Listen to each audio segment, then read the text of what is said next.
Simón, antes mencionado, delator de los tesoros del templo y traidor a la patria, calumniaba a Onías como si él hubiera maquinado lo que había espantado a Heliodoro y fuera la causa de lo que andaba mal. Incluso se atrevió a acusar de conspiración contra el Estado al que era el mayor bienhechor de la ciudad, defensor de sus compatriotas y celoso observante de las leyes. La enemistad entre ellos vino a ser tal que incluso partidarios de Simón cometieron crímenes. Onías vio los peligros que entrañaba aquella rivalidad intolerable. Incluso Apolonio, hijo de Menesteo, gobernador de Celesiria y Fenicia, instigaba a Simón al mal. Por eso fue donde el rey, no para acusar a sus conciudadanos, sino por el bien de toda la nación, pues veía que era imposible pacificar la situación y detener las locuras de Simón sin la intervención del rey. Una crisis cultural. Cuando el rey Seleuco dejó la presente vida, su hijo Antíoco, por sobrenombre Epífanes, le sucedió en el trono. Entonces Jasón, hermano del sumo sacerdote Onías, usurpó su puesto. Después de prometer al rey en una conversación 360 talentos de plata y 80 de otras rentas, se comprometió además a firmar el pago de otros 150 si le daba facultad para instalar por su cuenta un gimnasio y un centro para la promoción cultural de la juventud, y para conceder a varios habitantes de Jerusalén los derechos de los ciudadanos antioquenos. Con el consentimiento del rey y con el poder en su mano, pronto fue arrastrando a sus compatriotas a las costumbres de los griegos. Renunció a los privilegios que los reyes habían concedido a los judíos por medio de Juan, padre de Eupólemo, el que hizo la embajada de amistad y alianza de romanos y judíos. Suprimió las instituciones legítimas e introdujo algunas costumbres nuevas contrarias a la ley. Así pues, muy gustoso, fundó un gimnasio bajo la misma fortaleza e indujo a lo mejor de la juventud a educarse al modo griego. El paganismo se propagó por la influencia de Jasón, que tenía más de impío que de sumo sacerdote. Las costumbres griegas estaban tan de moda que los sacerdotes ya no demostraban interés por el servicio del altar, despreciaban el santuario y descuidaban los sacrificios, y en cuanto empezaba el lanzamiento del disco, corrían al estadio para tomar parte en competencias atléticas prohibidas por la ley. No apreciaban en nada los usos de sus padres y tenían por muy superiores los valores de los griegos, y con esto se pusieron a sí mismos en una situación difícil, pues aquellos que tomaban como modelos y cuyas costumbres querían imitar en todo, vinieron a ser sus enemigos y tiranos, porque no se violan impunemente las leyes divinas. El período siguiente lo manifestará. Y cuando se celebraron en Tiro los juegos quinquenales en presencia del rey, el criminal Jasón envió como representantes a algunos ciudadanos antioquenos de los habitantes de Jerusalén y les encargó 300 dracmas de plata destinadas al sacrificio de Heracles. Estos representantes, al llegar, expresaron que no convenía emplear el dinero en este sacrificio y pidieron que se gastara en otras cosas. A la sola iniciativa de ellos se debió que aquel dinero enviado para el sacrificio de Heracles se empleara en la construcción de trirremes. Antíoco había enviado a Egipto a Apolonio, hijo de Menesteo, para representarlo en la entronización del rey Filometor. Y cuando Antíoco supo que aquel se había convertido en sus adversarios políticos, se preocupó de su seguridad, y por eso, pasando por Jaffa, se presentó en Jerusalén. Fue muy bien recibido por Jasón y por toda la ciudad, e hizo en su entrada entre aclamaciones y antorchas. Después se fue con sus tropas a Fenicia. 3 años después, Jasón envió a Menelao, hermano del ya mencionado Simón, para llevar el dinero al rey y gestionar la negociación de asuntos urgentes.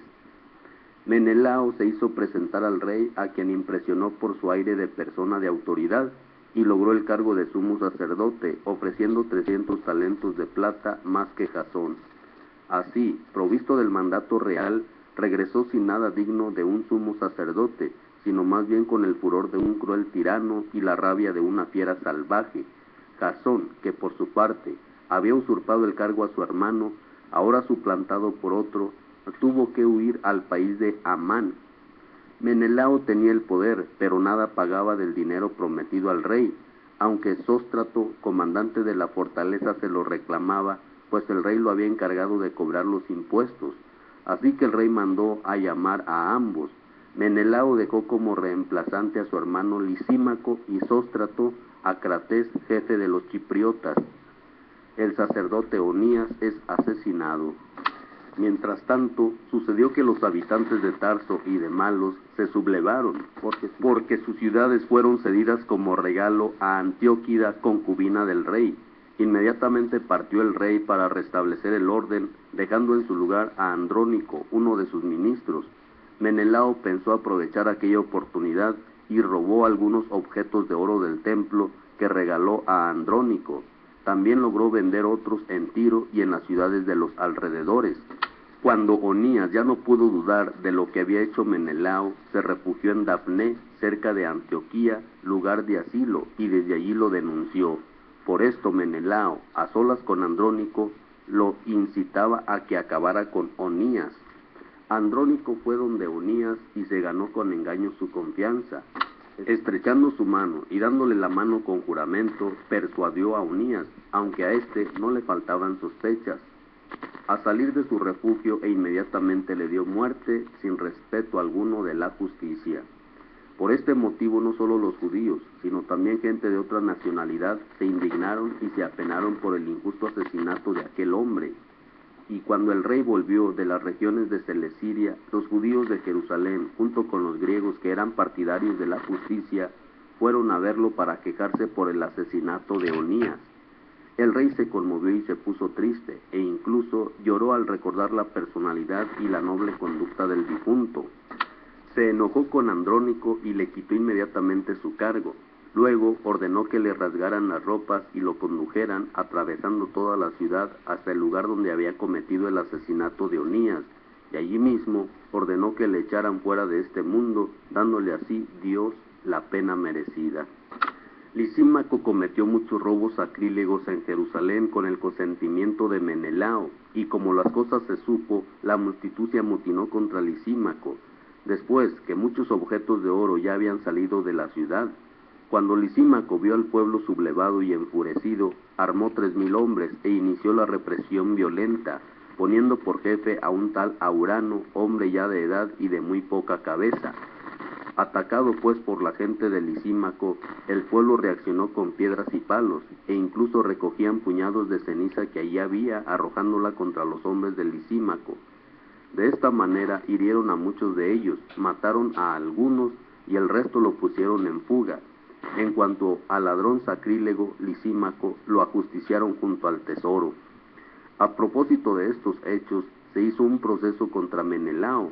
Cuando el rey llegó a Tiro, 3 hombres enviados por el consejo de ancianos de Jerusalén le dieron cuenta de aquellas crueldades. Viéndose perdido, Menelao prometió una gran cantidad de dinero a Ptolomeo, hijo de Dorímenes, para que dispusiera al rey en su favor. Así pues, Ptolomeo, llevando al rey aparte a una galería como para tomar el fresco, lo hizo cambiar de parecer, de modo que absorbió de todas las acusaciones a Menelao, el causante de todos los males. Más aún, condenó a muerte a sus infieles acusadores que hubieran sido absueltos aun cuando los hubiera juzgado un tribunal de bárbaros. Inmediatamente fueron ejecutados los que habían defendido la causa de la ciudad, del pueblo y los vasos sagrados. Por este motivo, algunos tirios, indignados contra aquel crimen, les prepararon magníficos funerales. Menelao quedó en el poder gracias a la corrupción de los gobernantes, cada vez más criminal, convertido en tirano de su pueblo.